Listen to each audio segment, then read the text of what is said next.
On the news side, it's been an interesting week for news. We certainly have a whole bunch of news. So there's that for what we're doing. Warcraft side news, and yeah, there's just been a lot going on. And just before we move on, let me scroll up again to yes, Beagleman85 said, Bellular Warcraft, I wanted to say I still love your guys' content, but I'm completely quitting WoW and I don't think I'm coming back. That's fair. Thankfully, you don't have to stop watching our content then. And not even just World of Warcraft content. Because we have multiple buckets you can accidentally fall into in your way out. Yep. Our announcements. And right, so good shit. A bunch of you may not know about this. We have a new channel. It's called Bellular Gaming. You might be like, but we're going to do supers and a little bit of WoW chat after this. So stick around. We are not wrapping the show up. Yeah, we have a new channel. You may have noticed this isn't called Bellular Gaming anymore. It's called Bellular Warcraft because that's a lot more descriptive of what it actually is. Bellular Gaming is a new channel that we're doing. We've got 3 videos up. We've got videos up on on Final Fantasy XIV. First one is my ARR experience. The second FF14 video is what you should do before Endwalker, which, as an example, you're of course ready for Endwalker, but you had you're talking to people. Some things it's like, oh, you should check that out beforehand because turns out this writer wrote that long ago, probably going to reference it in Endwalker, so probably worth it. You'll enjoy Endwalker more. So it's definitely, look, it ain't one of those, what you call them. It's not one of those, hey, gotta go fast, do these things before Endwalker. It's more of a, you probably enjoy Endwalker more if you can do these things. So there's that. Yes, so for this channel, Matt has graciously put a link in. Yep, it is. We are at, you know what, I can get a live counter. Where's my phone? I can get a live counter here. We're looking for Subscriblies. Slubs. I'm not going to change what I'm logged into, otherwise my chat will disappear. Yes, that will make everything explode. Everything explode. But no, if I go to, we are at, everyone, grand total of.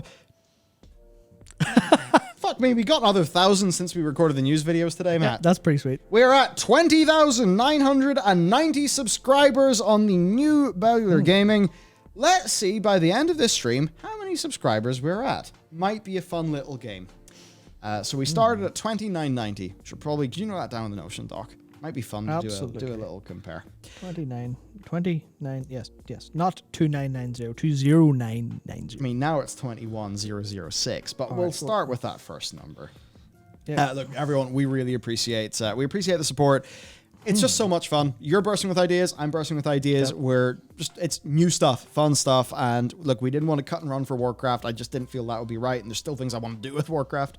And also we've grown the team. We've got better at producing things to the point where this is something that we can feasibly do. Whereas if we did it in the past, we would have been rushing in too early. And when you're a little bit of a bigger org or whatever, you lose a little bit of agility and flexibility because you can't just be like, what videogame.exe will I open up before I stream today? Yeah. For us, it's like, well, we had to, because we like to do things in this way. We didn't have to, but we had to make a whole new branding pass to work out what's this channel look like, what's our primary color, how do the things do, what does a thumbnail look like, all of those things to actually make it feel like a nice slickly ran channel, which is just sort of thing. We enjoy production values here, not for any sort of I don't know, but honestly, just because we enjoy things that look nice and we try to make things look nice. And the more we do that, the more we get better at it. So that's a new channel.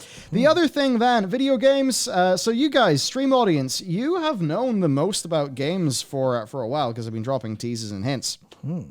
So for the vidya, video games, yes. Watch this video on the Bellular Warcraft channel. We're finally doing it. This was the announcement video where you pushed everything through. I'll link it shortly. Yeah, if you link that about shortly. Now I should say in terms of game footage, this is all alpha. This is literally pre-alpha. Yeah, literally. So yeah, literally pre-alpha. Things will change. But single player narrative RPG. Single player narrative RPG that, you can piece together some, inspirations and things. There's a lot of people saying, oh, this reminds me of the show The Terror. fun story. We actually could have got the license to work on the Terror. That's right. I forgot Yeah, about that. we were talking with AMC for a while. Haven't went into that story properly, but that was a cool thing. And we ended up not wanting to do that because we wanted to do our own IP instead. But they were actually real cool guys about it. And I mean, Jared Harris is really cool. So being able to do anything that could have had Jared Harris in and around it would have been fucking awesome. He's in The Expanse and lots of other things that are really good too, including playing Harry Seldon in Foundations, the Apple show, which, based on the Asimov novel. So that's pretty cool. Anyway, so video game stuff. Now, here's the deal. Trailer's coming out in like 2 weeks. That is all stuff with our publisher. Oh yeah, also we have a publisher. Yes, I can sort of finally properly say that. Can't exactly say who the publisher is though, because that's all stuff that we'll be dealing with then. This is more of an internal community announcement to just let you guys know what has actually been going on. But yeah, our game got published. And there's some people wondering, like, why do you need a publisher? You don't need physical media anymore. That's not what a publisher does. So a publisher does, finance. Sometimes things like QA and localization. Localization is a decision that, is a tricky one to make for a big narrative game. And I don't really have anything to sort of say there. But when you have a high word count, localizing is going to be a tricky proposition. So someone actually did ask in chat earlier, was the game going to feature Norwegian in any way? Well, it's not set on Earth. Yeah. Now, certainly there's a character who I do believe there's like a few nods to a certain very famous, I believe, Norwegian explorer. All fun stuff. But yeah, in terms of like what a publisher does, it's things like financing a project, for some projects, localization, QA support. Some publishers have actually internal game development teams. Could be the likes of, say, a Team 17, who of course have done a lot of game dev themselves, so they can also provide development support. There is obviously things like physical and digital distribution channels. They can have, links to, storefronts and stuff, for like Apple Arcade as an example. That's all the sorts of things that a publisher will do in the indie space. Now, in terms of like all of that stuff, like that's on our publisher to talk about, not me. But that's just so that you guys can sort of understand with the indie development context, the sorts of things that a publisher would do. And really a publisher is focusing in on the things that are not game development, a very core game development, but are absolutely needed for a game to not only be developed, but actually go out there. Because if you think about it, right, why would you go to all the effort of making a game to just upload the exe to Steam, click the go button, and not really tell anyone about it? It's those things, I think, they're very underappreciated by people, and they are extremely important. And that is why the skills of a publisher are absolutely, fantastic to have. It's not just a thing that you do to get the funding for a project. It's also to get the expertise. I think smart money is what they call it in, sort of investment. It's like if you get an investor who knows your field, then that's like worth a lot, because it's not just some money to, fund your burn rate. It is also like knowledge. Knowledge is power.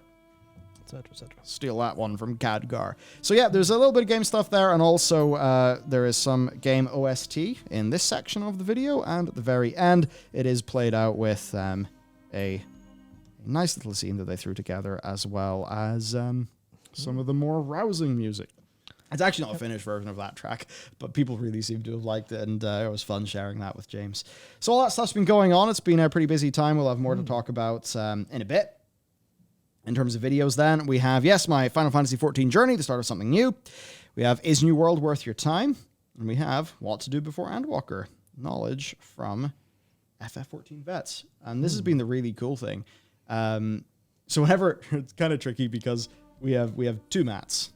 Yep. There is Double T, which is me, and so there's Double T, which is me, because Matthew, and then there's Matty, who's, one T, because he spells with one T. So that's how we're called, which is really awkward if it's, just Matt, like shit. We need to figure something out in that front, but yeah, sorry, carry on. Yeah, so it's more just like, so the way that all this ended up happening is Nikki joined us 450 years ago. 450 million years ago. Yep. Before patch 8.3 came out, and me and Matt were in a guildless situation in World of Warcraft, which was not great for playing World of Warcraft. We joined Nikki's guild. Nikki's the GM, and Dakor in that guild as well. Now he's here. Matt and Tom were they were the FF boys. in our WoW guild, and I think they are probably quite happy that so many people in our guild are now in our free company. Absolutely. Oh, they were so happy. They're so happy to see, like they were a large part of like driving people over, because it's just like, yeah, just we're gonna be over here having loads of fun, and everyone's like, fine, well, oh, this is fun. Oh shit, nice.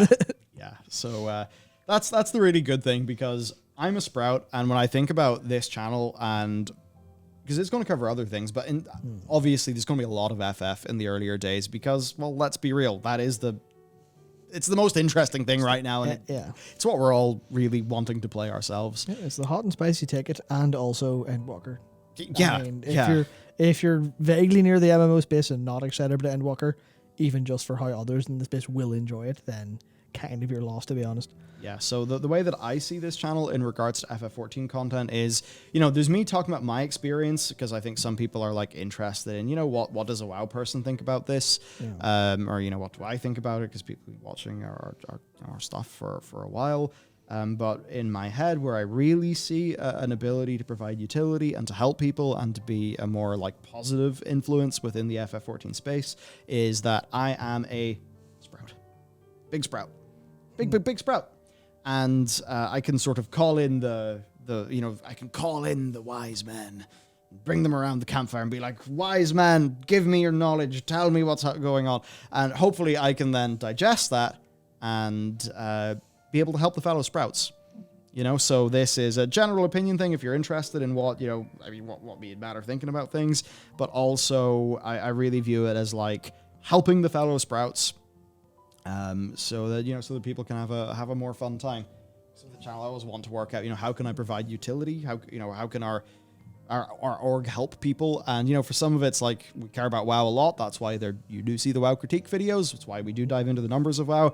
But one of the reasons why we like doing the lore is because we think the lore speculations are fun, and we know the video comments and stuff enough to know that people really have had their enjoyment of World of Warcraft be improved by having a better understanding of, you know, of the lore and of the setting. And it was the same thing for guides. So obviously when we move into the FF, space a little bit, we can't go in and just be like, here is the big lore video. Here is the latest guide. That would be, that would be bullshit. It would be total bullshit if we did that. At least until we're all, Matt is so much further ahead of me, as you guys know.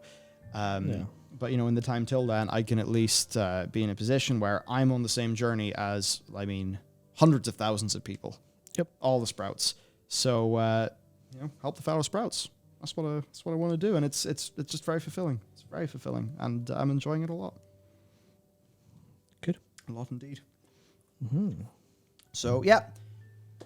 Guess a sub on that channel and check the videos out. We've got these 3 out. There will be nada videos over the weekend, and we will be back with the schedule next week on that channel. Me and Matt are brimming with ideas that we cannot wait to bring to you. Absolutely, brimming with ideas. Sadly not brimming in time, but isn't that the case for all of us? So have a bit of patience, but we are going to be pumping like crazy on that. Yep, we certainly are. So, just that other thing. Everyone's support through all of this has been fantastic, and Suffice to say, it's been a rough time, and in a bunch of ways, it's been, mentally stressful. You know, just taking plunges and just kind of being like, okay, well, all the views are down, all the revenue's down, all of our costs are going up. Oh, how are we going to go? And you know what? The new channel, I'm really happy with how it's going. Warcraft channel, we're picking things up again. News channel's been going strong. It's, we've emerged from, I think, a period of there being a lot of, at least for the two of us, a lot of anxiety over the last 2 months. And it's kind of like, I don't know, it's like the clouds have parted in a way, and there's like a little bit of sunshine coming in. We'll do some of that. It'll be fun. Absolutely. Just one thing to say about question in chat. So, Matt Android Mike, is your new channel supposed to be marked as a kids content channel? I can't click the notification bell on the new channel. No, it is not. It is very explicitly marked as no. But for some reason, YouTube doesn't care, even if we fiddle around with it. So I have an update for you. Oh, have you? Yeah. Yep. I have an update. So, right. Hello. Matt, sort of good news, but maybe not right now. Mm-hmm. Some people can use the bell. Some, yes. Not everyone can use the bell. I believe it's 4.6% which is there's analytics for this where we're under the average range on YouTube for all of that, which makes sense because loads of people cannot use the friggin' bell. Yeah. So that's very unfortunate. Now, YouTube creators or Team YouTube, whatever, which is their customer support on Twitter, were completely useless with As these always. copy-paste statements that completely... I was like, well, yeah, sure, nice copy and paste, but that is not our situation whatsoever, and that could have been super quick. So I fired off an email to our partner manager who, I'm not going to say his name or anything, just purely because I don't know if like that's a thing that he TLDR. Hello, he's great. Yep. So apparently it's a bug that can happen. I think it's a bug that he's maybe experienced with some of the people that he's some of his clients and the way that like we would be a client. So I've let him know. And it seems like, no, we're not huffing glue. We're not tripping out. It is actually a real problem in the channel. Sweet. And someone in YouTube knows about it. Good. I'll say what we'll probably have to do is just keep trucking with the content. And then whenever there's a little bit of a space for like an update video or something, just do a bit of a call to action saying, hello, everyone. So a bug no longer is marking the notification button as for kids content. So please help. Certainly very disheartening to have that happen for a new channel. So it is. Does not help the start, so certainly your subscriptions and your... the thing that matters the most is clicking on a video and watching it for a duration of time. That is basically what will train the algorithm that is a channel that you're interested in, which will mean that even if the bell won't work for you, YouTube will know you're interested in the channel, and therefore it will serve you the content. We're in one of those algorithm hellscapes. It just is what it is. But there is some additional slight good news from chat. As Esprit said, unsub and resubbed and then was able to use it. So it may be a thing of just YouTube weirdness where changing that will kind of have the page UI refresh and go, oh yeah, sorry, this is reasonable. But we have to call it Bellular Gaming because there's no bell. Yeah, that's it. Very good. Very good. Oh man, So that's a good thing. I am totally stuck to a online name that fucking Margaret wrote in my file in 4th or 5th year of physics class, and I needed something for an Xbox gamer tag when I was playing Halo with the boys, so I used that, and that's it forever. That's how it goes. Good place to be forever. Oh man. Thank you, Yoshi is cool for the $2 or the $3 sticker. And yeah, no, we'll have some fun chats with you guys after we get through the news. And yeah, man, I don't know, it's unfortunate with that. YouTube just look, man, it bugs. It just bugs out. Who knows? It just bugs out. That's the way of it. There's even little things like whenever we're using the live streaming, whenever I try to go to the live stream like back end on YouTube, when I'm logged in, it says I can't use it because Creator Studio and YouTube are the same, but then they're not the same because whenever you log into Creator Studio, it actually logs you out of your brand account in YouTube and into your user account. So then you need to go back to youtube.com on a separate tab, mind you. Has to be a separate tab. And then log back into your brand account and then go back to YouTube Studio and then click the live stream button and then it works. Yeah, I mean... This took us a very clenchy 45 minutes or 30 minutes or whatever to work out before a stream one day when we clicked the live stream button. I was like, not available. I'm like, what? There's other people streaming right now. What's happening? Yeah, so YouTube. It's weird. I mean, I guess technically that's because of it relying on different cookies. It relying on the cookies from youtube.com as opposed to studio.youtube.com, despite being on studio.youtube.com. And it feels like a bug they could fix in no time, but it's also, I guess, it's a case of how many other bugs are they constantly fixing that they can't get to that one. Yeah, I have to imagine when you're deploying stuff at such a crazy scale, I don't know, man, shit just probably goes wacky. Yep. No, so apparently, according to people in a number of people in chat, the unsub and resub actually does work. So don't all do it at once, or else YouTube might go, "What the fuck's going on with this channel?" So, but that does solve the problem. So good. So that's very good.